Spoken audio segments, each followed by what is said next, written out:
The following is a Comfortably Zoned Radio Network production.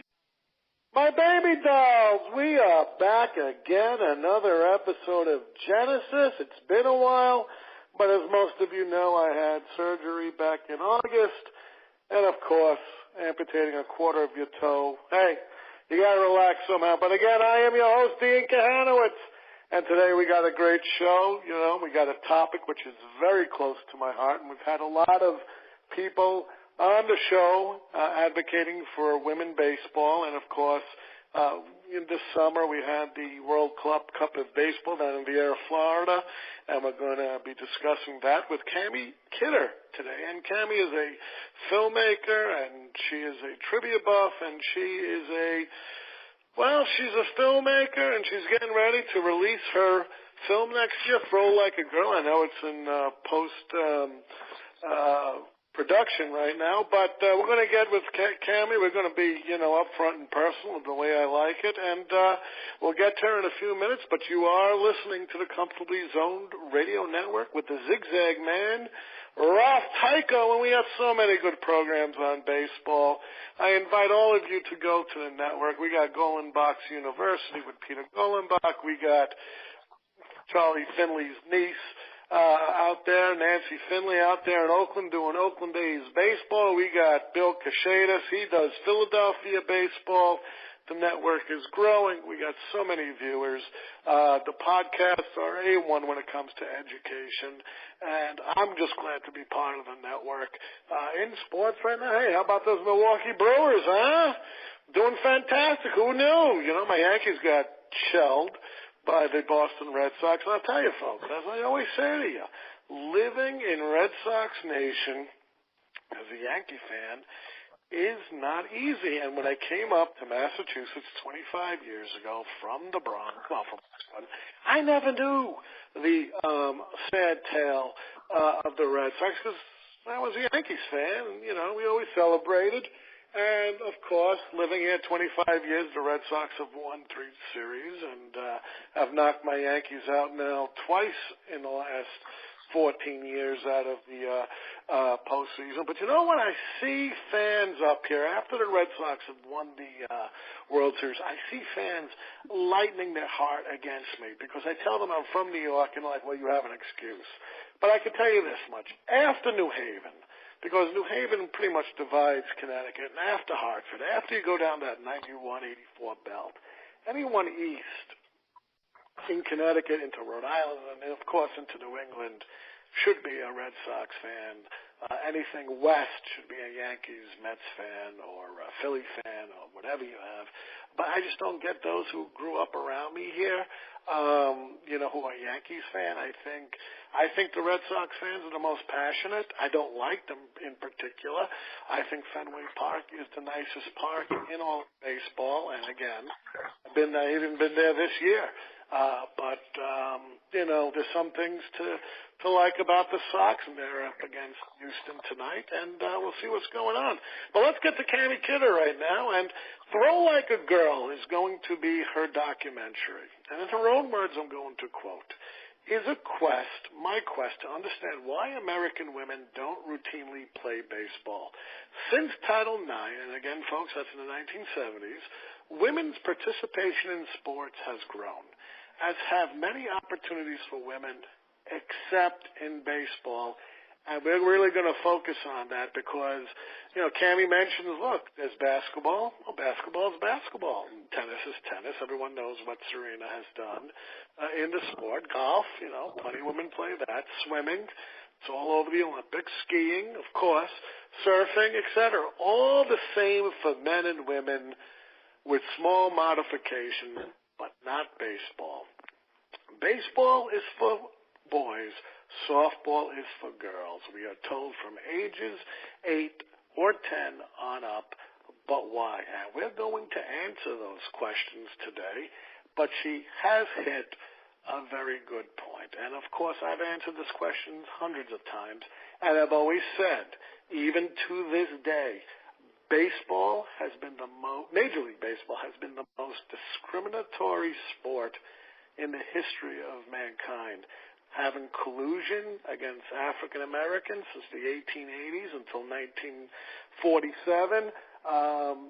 Now I'm working on a case whereby those who were union members and played the game and retired before 1980 do not get a pension. So all those folks who, came up with the union and retired before 1980, they don't even get a pension. All right? Not only that, but minorities and women alike have been excluded from the game. And I got such a firecracker here, she's going to blow the lid off this stuff. That's why I love her. Welcome to the show, Cami. Hey, thanks. So nice to be here. Oh, it's so good to have you. What's going on? Where did you learn how to become a baseball aficionado, and why not softball? Well, it's funny. I don't remember learning to love baseball. It just was always there, and I'm sure that it came from my father. My mother's also a huge fan, and we are, of course, the enemy. We are Red Sox fans, but we're Red Sox fans because we're from northern New Hampshire, and that's your team. I've lived in Los Angeles now for 18 years, and I enjoy the Dodgers. They're my National League team, but I don't live and die on every pitch like I do with the Red Sox. I just don't think you can change allegiances. It's like being born into a family. This is your team. These are your people. Just because you move doesn't mean you can be like, oh, well, I guess I'll be a Braves fan now. It doesn't work like that, at least not for me. It didn't work for me either, believe me. I still get criticized walking down my Jeter shirts and stuff in North Attleboro, Massachusetts, but I guess that's life. But let me ask you this question. You're a documentary filmmaker. You went to school, got your master's. Anyone who goes for their master's, over 30 like I did, got to be, nuts. But now we're combining baseball and documentary. What's going on with Throw Like a Girl? Let's get an overview of what the film's going to be like. Well, it's just I went to fantasy camp after the Red Sox won the World Series in 2004. It literally felt to me that the world had changed, that now anything was possible. Because before, we always lost. We always lost, and you just always felt like you were going to be a loser or you were this perpetual underdog in life. So we win, and it's fantastic, and I decide to go to fantasy camp and live out my dream of being a professional baseball player. And unfortunately, I learned that I, as a woman, don't even get the fantasy of that dream because they really weren't that nice to me down there. It seemed there was some outright hostility. There were a lot of, funny uncle comments. There was a lot of just, like I got fined in the kangaroo court because my pants were too tight. Now, I'm pretty sure no man has ever been fined in the kangaroo court because of the way his pants fit. And it was just clearly just this blatant sexist behavior that was really hard for me to kind of power through. I was the only woman. There was 95 men.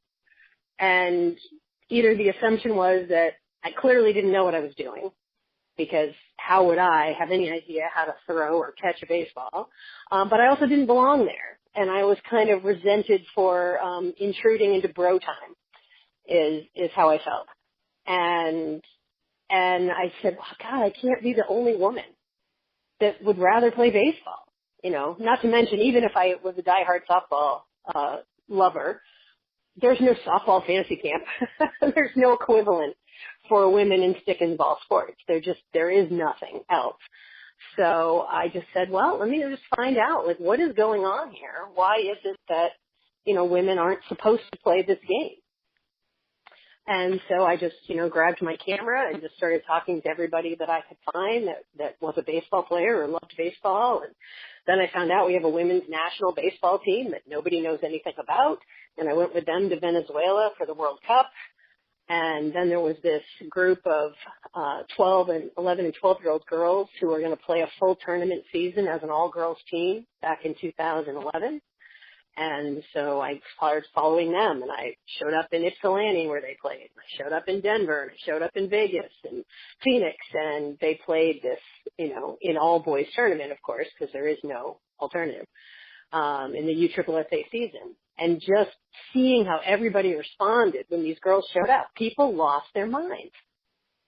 And it's just so crazy because it doesn't make any sense at all. Why, especially 11 and 12-year-old kids, there's no difference really between boys and girls at that age. And yet there were still people thinking that this was, there was a huge incident that happened where this coach was yelling at the tournament director and he was going to take his, team out and it wasn't fair and because he was blindsided and all this nonsense. And the tournament director's like, fine, you can do whatever you want, but you're not getting a refund because these girls belong here. They qualified for this tournament. So deal with it, and it was just so sad though, because it was like, here's a moment where you've got an authority figure who boys look up to at an impressionable age. And you could have taken that moment and said, this is what girls are capable of. You should respect women in your life. And if they beat you on the field, then you got beat by a better team and you need to work harder. But instead he made it this whole gender thing about how his team couldn't play full out because then they would be bullies and beating up on girls. And he made it this whole drama that it didn't need to be. And so that's what we're trying to do with the film, is just sort of show that not only is this kind of, I don't even know if it's discrimination. I guess it is, but it just seems like those words are kind of losing their power because there is sexism everywhere and discrimination everywhere. But it's just this bias, this inherent societal bias against girls playing the game of baseball.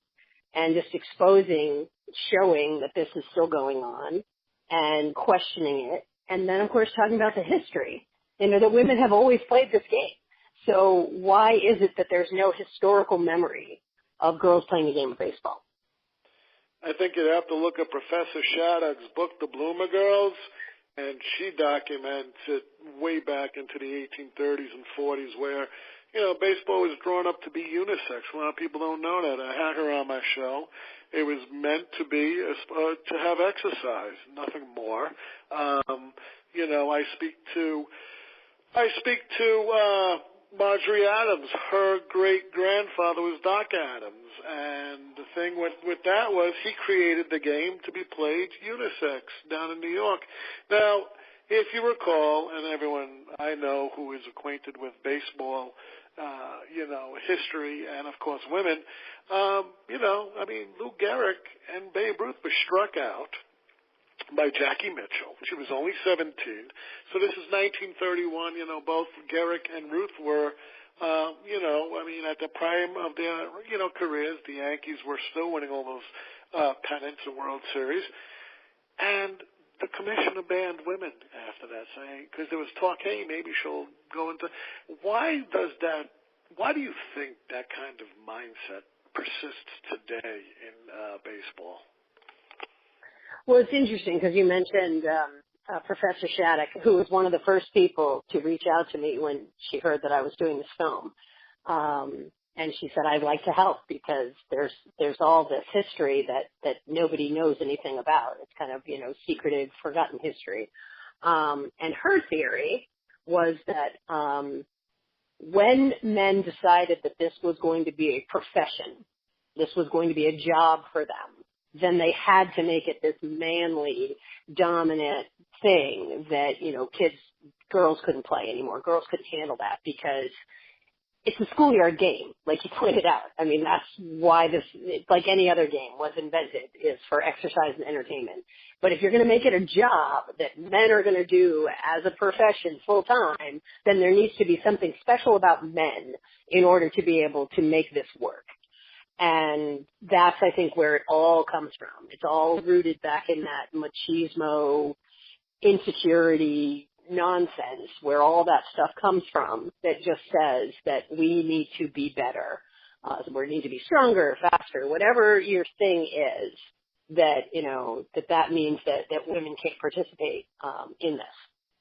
And it's just persisted to the point of absurdity, because you would think, as any coach or manager, your number one job is to win baseball games.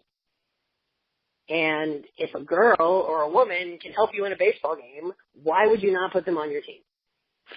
It doesn't, you're shooting yourself in the face because of sexism or because of misogyny or because of whatever the word is. It's happened when the few women have been signed to, to college teams. There was a woman, Marty Cementelli, a couple of years ago that actually received a scholarship to go play baseball.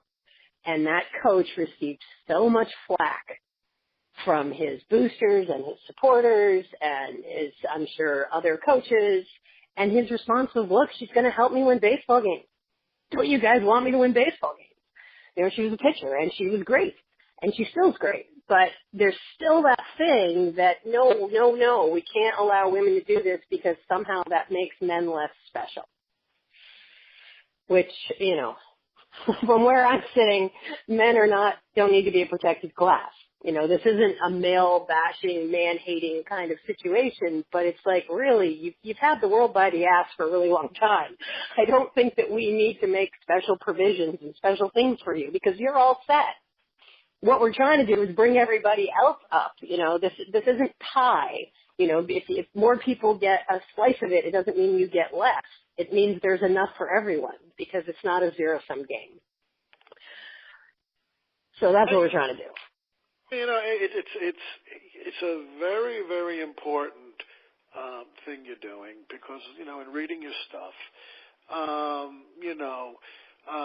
you are trying, your intention is to start an international conversation about gender inequality and to use baseball, as that, tool to show, hey, look, women are getting, excluded from the game of baseball because, inequality due to sexism runs rampant. Now, we spoke before, and as you go through, your editing and stuff, while the cameras are rolling, you were able to pick up, background voices and people and men, literally bashing these girls. Let's talk about some of the things that you overheard and in your trip regarding your documentary. Yeah, one of the worst displays of humanity I think I've ever witnessed. Okay, just as an aside, I don't know why they sell beer at youth baseball tournaments, but I think it's a really bad idea. You have a bunch of adults jacked up on, daddy ball and drinking beer in the hot sun. But I was behind home plate and I was shooting through the fence and my microphone, it's like I have supersonic hearing. My microphone is an omnidirectional microphone. And this young woman, and she was the only girl on a boys' team, so this wasn't the all-girls team. This was, and I think she was maybe 10, maybe 11. And she comes up to bat, and she's their cleanup hitter because she's an awesome hitter.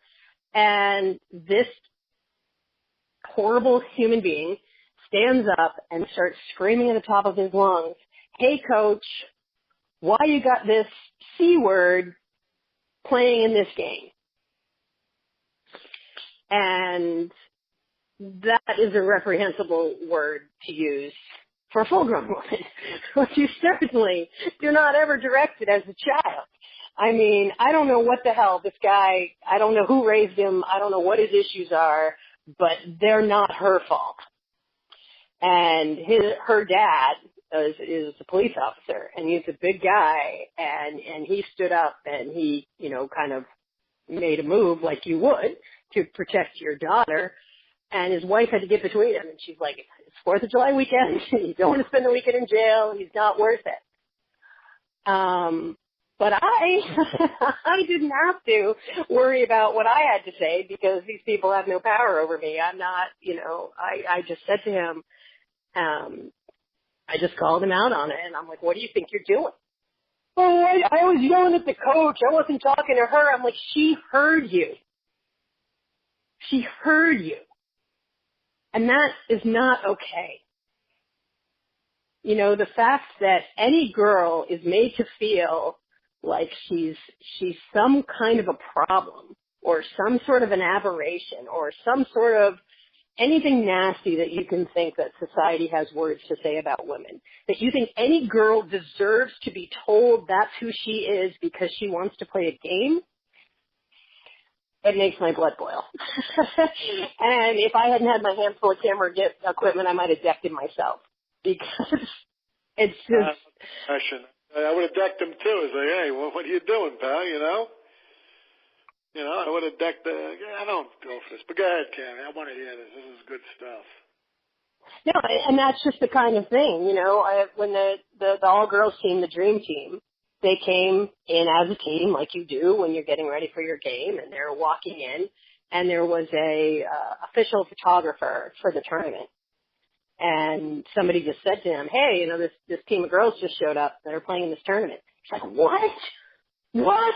I mean, it was like he was having a seizure. He could not contain himself that this affront was happening. And that's just, but what's really cool is when the girls were playing, because they were extremely good and they deserved to be there just like any other team.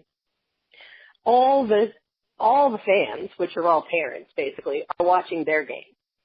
It's one of those tournament complexes with the cloverleaf. So you've got 4 fields and you probably have 4 games going on. So there's 8 teams and there's 20 fans at this one and maybe 50 at this one and 400 or 500 at the game where the girls are playing. Because, okay, fine, it's a novelty. People haven't seen it before, whatever. But they stayed because they're good, and most people, once they saw it, got it. They could appreciate it. It wasn't like, I don't think there's an 11-year-old girl on the planet who's trying to make a feminist statement. There's no agenda here other than the fact that they love baseball. And it's a more challenging game for them and for most people than softball. Not everyone. Some people really enjoy softball, and that's great. But it's a much more reactionary game, and it's very pitcher-dominated. And if you're a shortstop, you might not find softball that interesting to play. If you're a power hitter, you may not find it that challenging. You might like baseball better. And you should have that choice. Because if you decide, I don't want to play soccer because I really like lacrosse, no one loses their mind. Nobody freaks out if you would rather play a solo sport like tennis or swimming. It's like everybody gets a choice about every other sport except baseball. And they're just telling girls, well, no, but softball is your game. Yeah, but what if I don't want that game? And there's no answer to that because it's like people, I know it's not a conspiracy because people aren't disorganized, but there's something so ingrained in society. There was something that happened that made it be that, that girls playing baseball was just something that wasn't supposed to happen. And it persists till this day. But what's great is parents are saying no, and girls are saying no, and parents are like, fine, if you won't let my girl on the team, I'm going to start a new team. And we're going to have an all-girls team. And there's a program in Boston. There's one in Chicago. There's one in Pawtucket, Rhode Island. There's one in the D.C. area. There's a huge program in San Francisco. I think they have 5 or 6 teams now. And these are all girls teams. Because the other thing that, people don't realize is maybe girls don't want to play with and against boys. Maybe they would rather play with and against girls. There are some that like being the only girl on the team and they enjoy the attention and they can handle the pressure. But it's going to be hard for any girl. I'm not saying no girls, but it's going to be hard for most girls to continue with baseball through high school, say if they're a catcher, because the boys get bigger and they're shaving and driving and they're going to truck you at the plate, and that's just baseball. Maybe if you're a second baseman, maybe if you're a pitcher, it's fine. But why should you have to switch to softball at that point just so you don't get hurt? That's another thing that's just super messed up about this. Baseball's not a contact sport. So we shouldn't be worrying about girls getting hurt playing against boys unless boys are trying to hurt them, which is another giant problem we have in society. There was a horrible story. You probably heard it last year. An 11-year-old girl tried out for her local Little League, and the coaches got together to do their little draft for their 6 or 8 teams that they had. This was in New Hampshire. And literally floated the idea of beating her in the head to get her to quit. What the hell is going on? How does this 11-year-old girl threaten your masculinity so much that you have to conspire to injure her to make her leave? Just what the fuck is going on? I'm sorry. I can't with it. And that guy got fired and whatever, but he's still out there. And he still probably thinks he's right. And he was probably defending the rights of his boy to play baseball undistracted by a girl. Again, you're not a protected class. We don't need special treatment for you. If your boy is losing his spot on a team to an 11-year-old girl, newsflash, guy, he's not going pro. It's not happening. Because that seems to be the obsession. Oh, this girl's going to get in the way and she's going to take his spot and then he's going to lose his scholarship and he's not. Yeah. I mean, what is the percentage of little leaguers? There's like 6 million little leaguers, right? And there's like 7,000 playing in college. It's like the odds are pretty long you're going to make it there anyway. And if you're being kicked off the team, if you're losing your starting spot to a girl or any other player at age 11, I think your career is not going to happen. I don't mean to laugh at them because they take it so seriously, but that's the problem. They take it way too seriously. We're talking about kids playing a game, and we're talking about equal opportunities, and we're talking about exercise and fresh air and apple pie and the love of the game. And we shouldn't be talking about injuring 11-year-old girls or calling them the filthiest names that we have in the English language. That should just never be anything that even enters somebody's mind, let alone comes out of their mouth. Right. Yeah, and you bring up a good point, Cami, and I'm going to elaborate on this a little bit, and I want to know if you would agree with this. Now, I've done constitutional law for the last 20-something years. A protected class, and I'm going to define that for people, are those who have been put down by the American society who are giving a chance in whether it's work or whether it's in sports or whether it's getting a job or whatnot.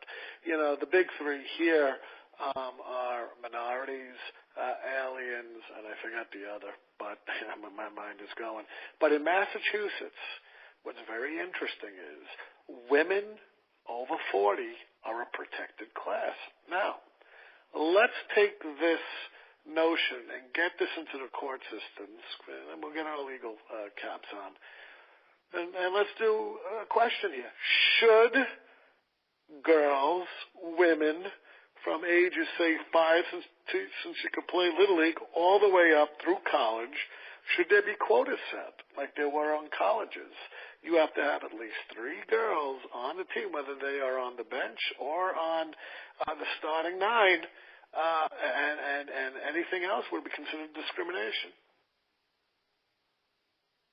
Right. I mean, and I think most of the girls who are playing right now, who have persisted, don't want special treatment. They just want to be players.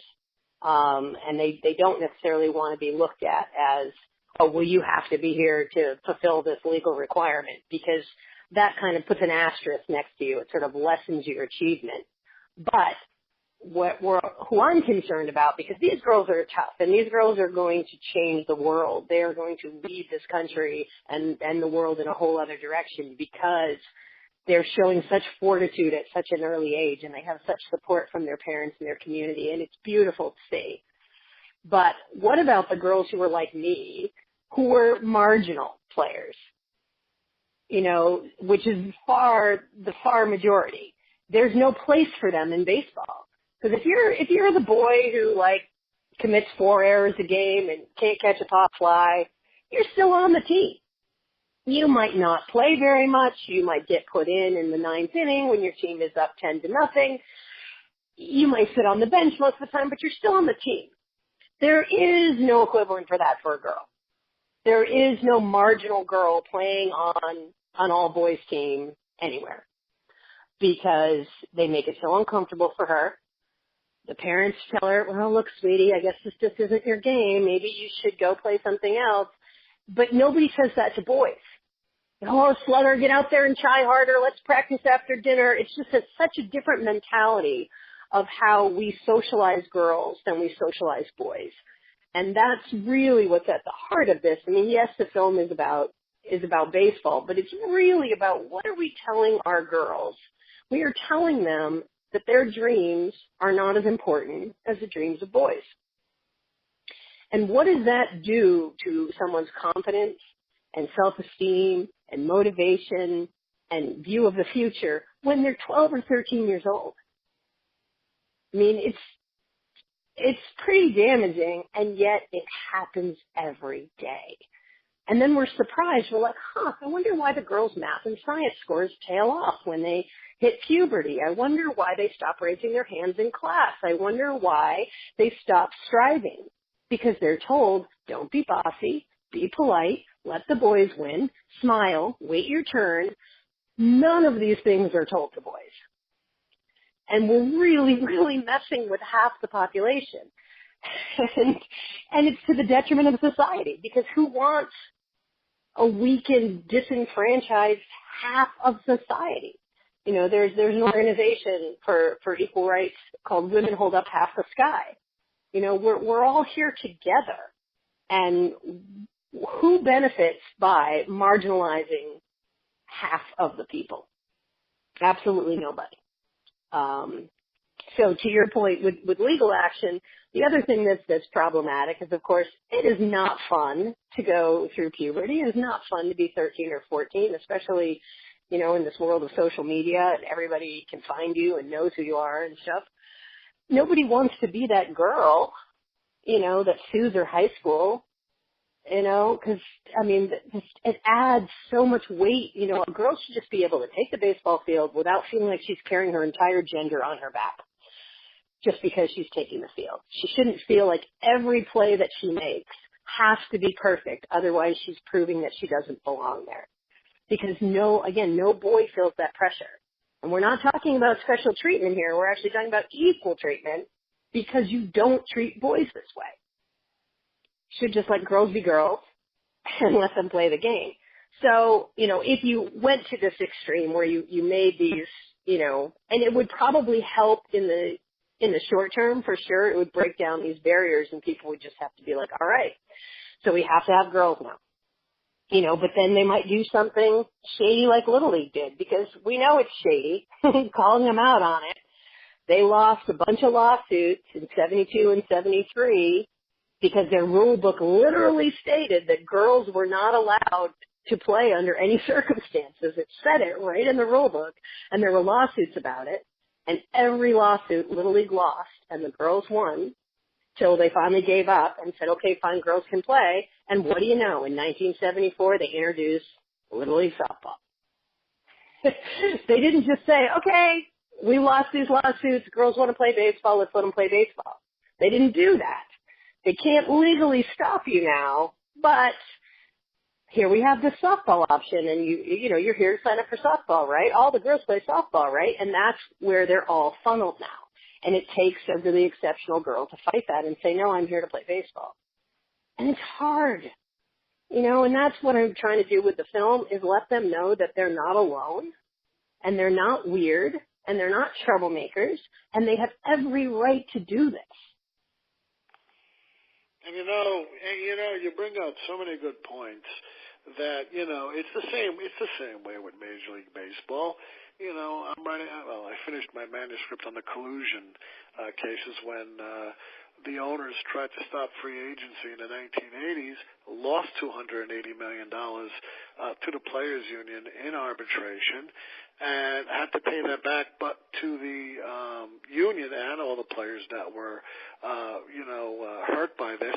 So you know what they do? They create 4 teams. They create the Florida Marlins, Colorado Rockies, Tampa Bay Rays, and the Arizona Diamondbacks, and they charge an entrance fees for these 4 new teams into the league, and those fees paid for their old sins, so that they would not have to. Hey, they go around things. Well, let me ask you, this is very important, Cami. Now, I read your articles, and believe me, I love your fire. I mean, it's passion at the highest, degree.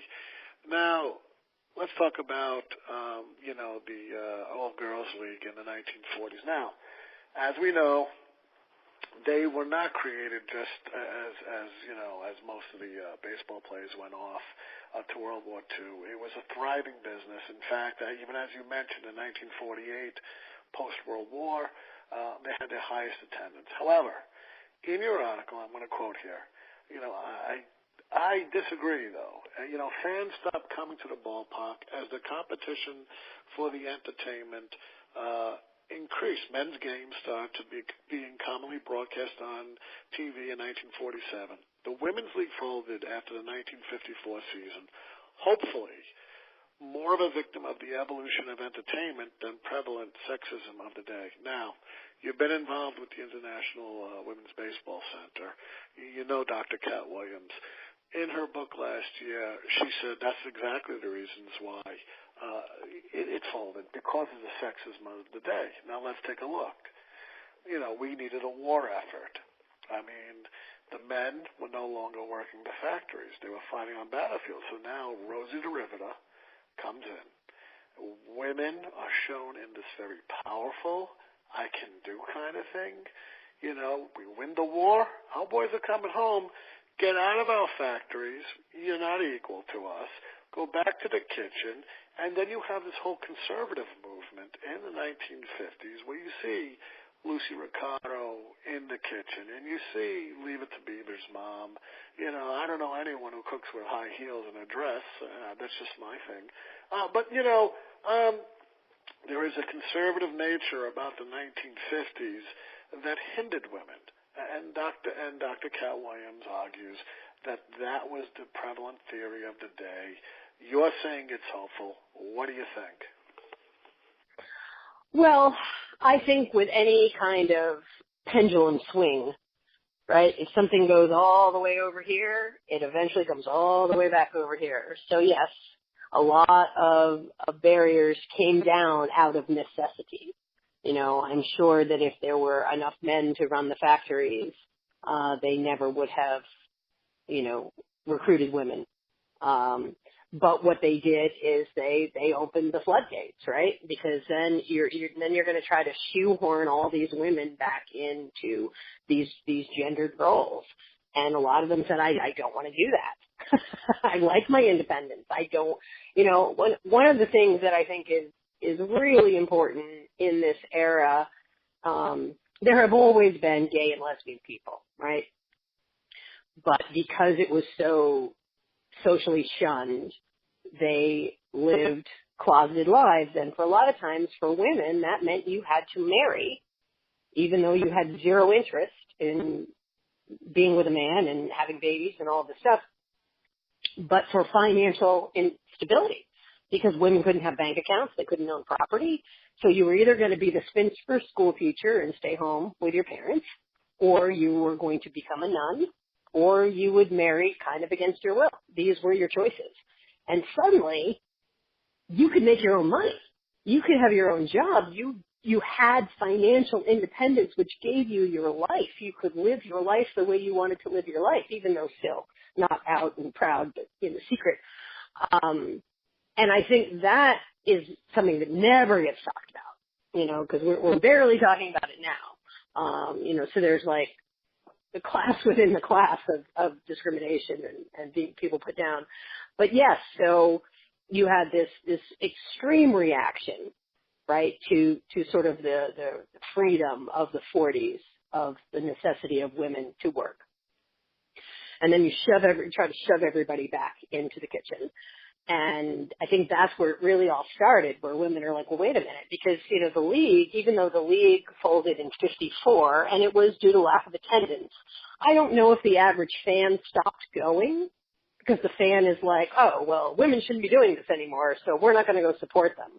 It doesn't seem to me like that was the mindset, but they maybe stopped promoting it, and they had less opportunities, and things like that happened, so it became more of a subtle, cutting the legs off the league.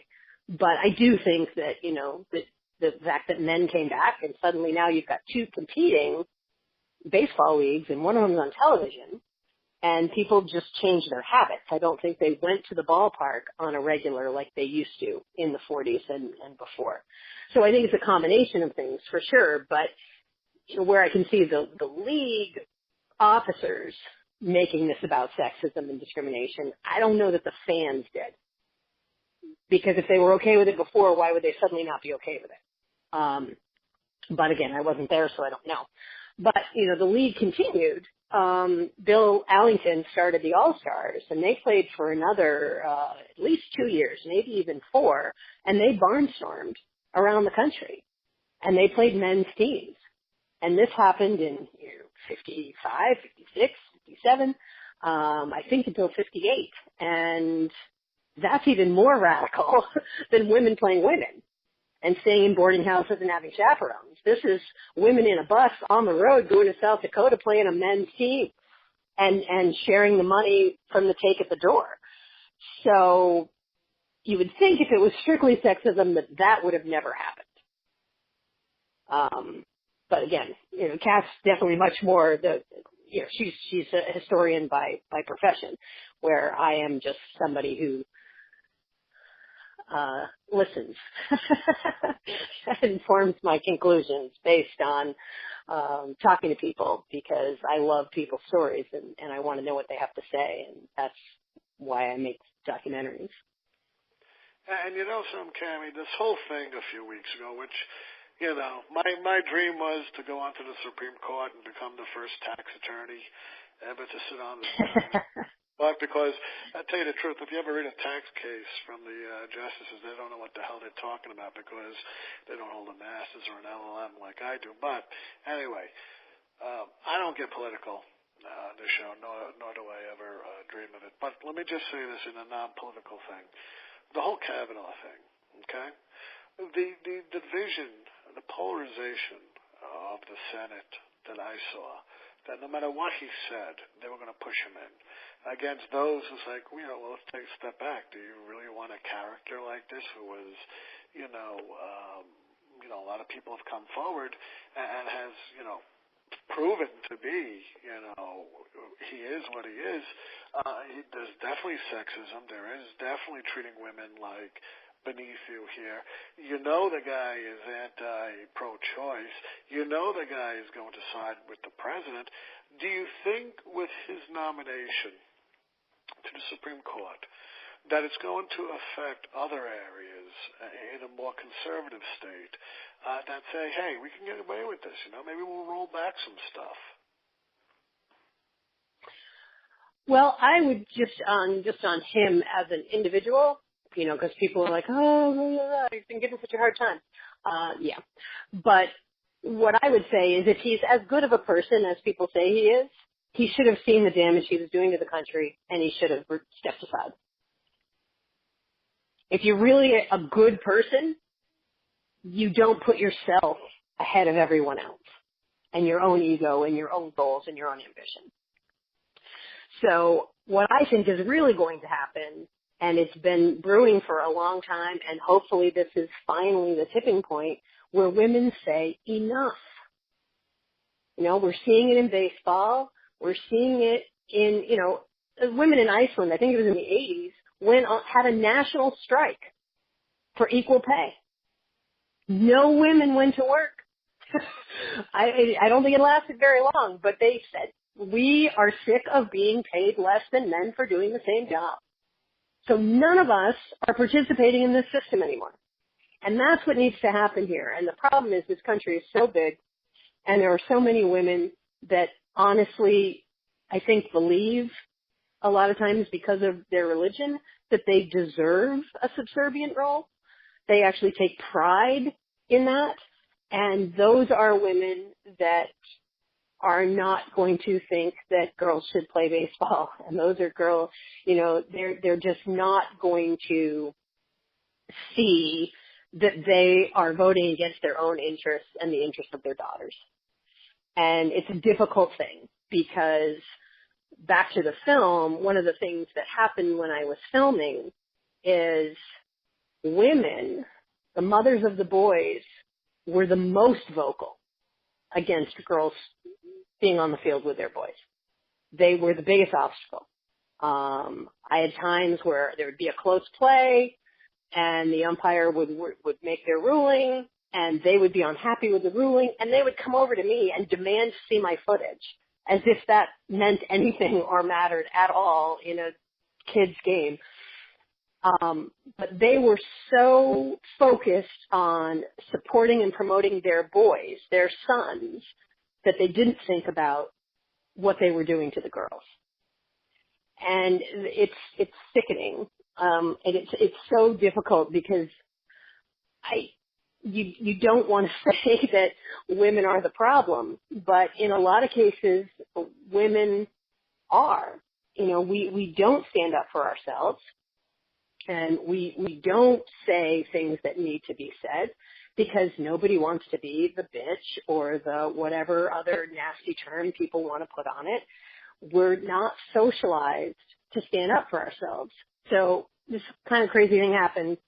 I was at the Women's World Cup in Florida in August, and Francis Ford Coppola was there. Francis Ford Coppola is a big supporter of women playing baseball, but he believes in co-ed leagues. He doesn't want to restart a women's-only league. He believes that men and women working together is the key to fixing what's wrong with society. And I don't disagree, because we need to understand what men are capable of, and men need to understand what women are capable of, and we need to have a mutual respect and appreciation that we all belong here together, that we all have a role. So I'm sitting here talking with him in the stadium while the game's going on, and we're having a nice chat, and this man sits down and literally puts his hand in front of me and says, I'm just going to interrupt here, and goes on to start talking to Mr. Coppola about this movie that he wants to do. And I just sat there. I was furious. I couldn't believe this was happening. But what I should have done is put my own hand up and said, no, you're not. I'm going to finish my conversation, and then you can have your turn. But I didn't, because I was never told it was okay to do that. And that's what we're really talking about here, is this shift in consciousness, this shift in holding our own power and holding our own space. And women, we don't have to apologize for coming down the hallway, and it's a narrow hallway, and there's a man coming. We will say sorry and duck and get out of the way and let the man continue unimpeded. And this is not the man's fault. The man is not telling us to get out of his way. We are doing it ourselves because we were told to our whole lives, that we don't take up as much space, we don't deserve as much air, we don't deserve as much money. And you know who did it to us is our mothers. And it's really, it's so painful. It's painful to say out loud. It's painful to accept and to realize and to say, okay, now we have to deal with this. We have to deal with this and start standing our own ground. Now, that doesn't mean necessarily being aggressive. And maybe that means just not ducking out of the way when somebody comes down the hallway, and let them duck out of the way for once. Why is it always the woman that has to make way? And if we all start doing these small, subtle things, and there are other women that are more comfortable doing big things. They're running for office. You know, they're filing lawsuits. They're, getting PhDs, and they're achieving well beyond what was expected of them. And I think all of us doing whatever it is that we do together is what's going to fix situations like, this Supreme Court debacle, because that person should have never been confirmed. They clearly don't have the temperament that we want, but our politics right now are so polarized that everybody has decided that you have to be on a side, and everybody's all concerned about winning, and nobody's thinking about the cost of all this winning, because the damage, that you can't have a disagreement with anybody anymore. You can't have a civil conversation. You can't debate the facts with people anymore. Everyone's up to 11 on both sides. And people just need to chill out and just start talking to each other again and realizing that everyone has value. And I may not disagree, or I may not agree with your point, But yet, if I don't say it exactly the way that you say and affirm you, then somehow you're still coming after me. And it's like, calm down. You know, everybody's so reactionary. And things like what happens, you know, in Washington just whip that up. And that's where the damage is that they encourage that. And then your 24-hour news channels, they further polarize it, and they dig in the sides, and they just whip up that frenzy. So you feel like, well, I may not have a particular opinion about abortion, but I'm definitely anti-gun, so I guess that means this is my position on this, and this is my position on gay rights, and this is, like, you have to be in one camp or the other. And we're never going to get anywhere. It's like a giant game of tug of war. You know, this goes this way 1 inch, and then it goes back the other way 2 inches, and then it comes back this way, and we're not moving forward as a society and as a country, and it's kind of a disaster. Well, I think you hit the nail on the head, but I got two more questions. One of them is you touched upon it. You know, it's brought on by our own mothers that girls should act a certain way. I've long lobbied because when I took psychology in college, and I've learned over the years as an attorney, you know, all of us at such a young age, I mean, right from birth, why are girls given pink and boys given blue? Right from that start, the mentality starts. Well, women got to take care of babies, and women got to take care of the house, and men got to be the breadwinners, and men got to be masculine, and there's social roles that are taught literally in school, which I find to be thrown out the window. Now, I'll give you an example of myself. When I had twins. My wife had twins, and I did 3,000 diapers. In a span of 6 months. I stood up all night feeding it. I didn't want to. You know, I whined, you know, and my wife like, oh, you're such a man, you have no balls. Well, anyway, I did, and I ended up being a stay-home dad after I got sick. But I still, when I was on my job there, and I'm not going to name the company, I was chief counsel, and I couldn't get any sleep. I slept on my desk. They literally brought people into me to say, wake up, stop chasing around skirts. You know, your wife, get your mother-in-law, 70-something years old, over, and let them wash this. What are you doing diapers? You're a man. We never did diapers. What the heck's wrong with you? What are you, a sissy boy or something? And they ran me around the country. I saw America because they weren't getting out of me what they wanted to. And, you know, if I'm always exhausted, so they ran me around after about 4 or 5 months. And in the end, I was let go anyway. But the thing is that the gender roles, you know, I asked a lot of my friends and people.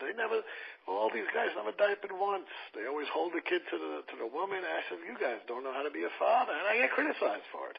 I also got criticized for writing a scathing article about women umpires and how they can't advance because of the politics of Major League Baseball. And I cited Pam Potsema. And what's her name? Ria Katrizia. And how they move them up. And then, hey, we've done our job, but there's no guarantee you're going to go to Major League Baseball. Now, taking this into mind, this summer I watched almost every game of the Women's World Cup, whether it was the United States or whether it was Venezuela or whether it was the Netherlands, whatever it was. I tuned in, and my son tuned in. And I know Perry Barber, who's been on my show many times, she tweeted out, she's like, it'll be hell freeze over until one major network actually carries this. It was broadcast on YouTube, and my son, who watched the games with me, because he doesn't see sexism, he sees just fun, he asked me, hey, Dad, why doesn't the network carry this? Why do we have to watch it on YouTube? And I said, because it still exists that women are not socially accepted in the realm of baseball, and sponsors will not pay, and networks will not pay for that. I was very disappointed that it wasn't on a major network. What's your take on this? Well, it's interesting. So I have been to 4 World Cups. I went to Venezuela in 2010. I went to Edmonton in 2012. Korea in 2016, and then the one in Vieira. Korea, they broadcast the games. Venezuela, they broadcast the games. Like the actual television channel is there, and they're full broadcast of the games. I could sit in my hotel room in my hotel in Korea and watch the games on the TV live. So it's not everywhere. It's really just here that is this. And the nonsense that we're always told is that no one cares about women's sports. And there's no money in it. And first of all, there shouldn't always have to be money as a consideration, but that's a very American thing. Whereas in Korea, and Venezuela, the television station is owned by, it's kind of like the system in England. It's the BBC, it's the Korean, whatever the equivalent is. So they're not in it for profit. They're in it to serve the people, which, what a concept. So that being said, it is some kind of, we've done campaigns, we've done things to ESPN, MLB, and just said, hey, we will watch this if you put it on TV. And they write back and say, we program what our audience tells us they want to see. I'm like, so either you've decided that I'm not your audience because I'm a woman, or you're just not listening because nobody's interested. At least I'm not interested in a rerun of a poker game that happened 2 years ago. I could care less. That's why I'm not your audience. But so there's a huge difference between America and the rest of the world, because America, everything is a for-profit private enterprise pretty much. Whereas everywhere else, like the Pakistan has a women's national baseball team. Just let that sink in for a minute. India and Pakistan and everything that we've ever been told about their countries and how they treat women have national state-sponsored women's baseball teams. They also have cricket teams and softball teams and soccer teams and rugby teams for women. They are in college on scholarship for sports. These women are. And this is nothing that we're ever told about these countries. And our government is not involved in the promotion or support of women's or any sports, really. I don't think that they even do much with the Olympic Committee, because, again, it's on each individual sport to raise their own money and get their own sponsors. So, it was a couple years ago that the speed skating team might not have been able to go to the Olympics, and Stephen Colbert funded the speed skating team. He gave them the grant for the donation that they needed because they couldn't raise the money on their own, because everybody here just kind of shrugs if it doesn't make them money. So that's one of the big problems with it. And what I wish they would do is just try it. If you put the games on TV and no one watches, then you win. You're right. Nobody cares. But if you never put them on TV, you can never be sure that there's no audience. And why wouldn't you? Again, it's like those coaches in college. Why wouldn't I put the best players on my team, regardless of gender, because I want to win baseball games? If I'm ESPN, I want to make money through advertisers. And I do that by getting eyeballs to watch. And if you've got 50% of the population that you've pretty much already decided doesn't want your channel, if you tried something new, maybe you would find a new audience and maybe you would make more money. But there's just like this resistance. So it's got to be more than just the money, but I think the money is a huge part of it. But at least they were on YouTube and they were broadcast quite well. I actually welled up and got tears in my eyes the first time I heard a woman calling a women's baseball game. I've never heard that before. And that meant something to me. And it meant something to all the little girls and all the women that were listening to those broadcasts. They're like, this is a major step forward for us. And yeah, maybe only 1,000 people caught it live because it was on YouTube and it was at a strange time of the day or whatever, but it happened. And as far as I know, even in those games in Venezuela and Korea, they were always male announcers. So it was a big step. But hopefully, and they've done a lot with female umpires in the World Cup. They weren't all women because they have to represent all the countries. And maybe there's no female umpires in the Netherlands because the representative from the Netherlands was a man who was great. And we're not saying, again, that it has to be like no men allowed. We're not trying to do the reverse and kick men out of the sport. But it would be nice to see more than 2 female managers out of 12 games. It would be nice to see a female coaching staff. It would be nice to see, women in all roles of baseball, whether we're talking about the women's game or the men's game or the MLB or whatever, because we know that there is a tremendous lack of support and promotion for women in Major League Baseball in all areas. I think there's 2 female groundskeepers, and some people look, we have female groundskeepers. Yes, but there's 2. It's not even half. So yeah, I think I might have gotten off topic there. Sorry. That's all right. Well, listen, I want you to come back to the show, especially before Christmas. I know you're in post-production with Throw Like a Girl.